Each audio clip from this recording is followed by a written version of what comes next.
The United States is sending American troops to Syria to assist in the fight against ISIS. The White House has agreed to deploy fewer than 50 U.S. Special Forces into northern Syria. Their mission to advise rebels in beating ISIS and take back the city of Raqqa, currently under ISIS control. The White House says it is not a combat mission, but U.S. troops will be in harm's way. At the press briefing today, Major Garrett pressed for answers. How long will they stay in Syria? Well, Major, we've been quite candid about the fact that this is not a short-term proposition in terms of our counter-ISIL strategy. So, what we're going to continue to do, and the instructions that the President has given to his national security team, is to continually assess our strategy and look for ways to intensify those elements of the strategy that are showing the most promise. You mentioned that they will not be charging to take a hill. You said that. Mm-hmm.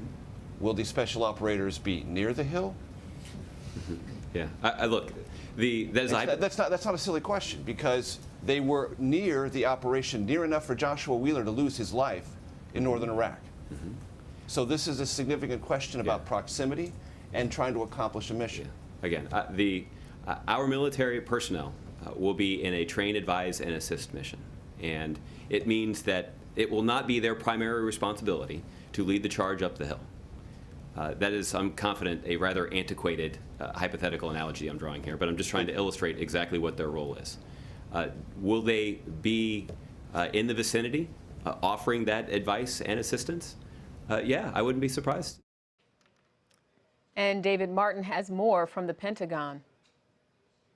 There's certainly a danger of mission creep, but I don't think with this president there's a chance that major combat units are going to be sent to either Iraq or Syria.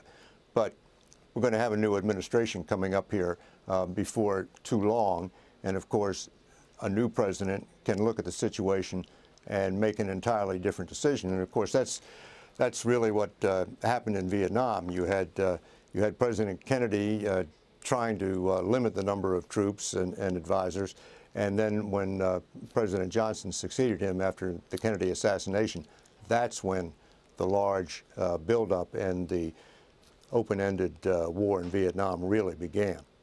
And so can we expect then that perhaps the calculus has changed for the White House, given, for example, that now Russia is more heavily involved in Syria, given that there are so many factions now that have a piece of this? This is something that probably, I'm sure the administration is thinking to themselves, this is something that could have probably been solved with greater ease 4 years ago. Now you have multiple factions within that country, including now ISIS.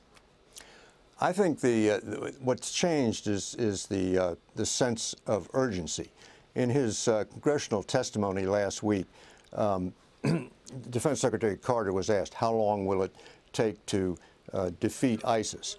And the usual answer to that question is, this is a long-term proposition that's going to take years. What Secretary Carter says, I can't tell you exactly, but it had better be soon. And that's the first time I've heard anybody use the word soon with respect to defeating ISIS.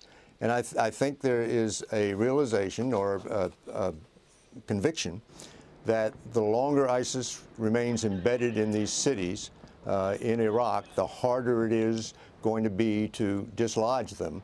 And the longer ISIS remains a credible force, the more likely that ISIS is going to spread to other countries. There is already a considerable ISIS presence in Libya. There are ISIS attacks in the Sinai Peninsula.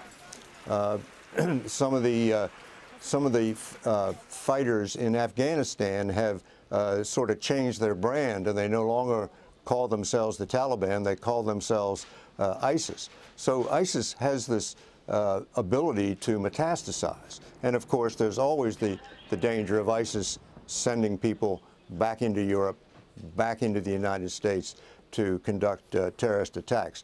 So I think the calculus has changed on time. This has to be done sooner rather than later.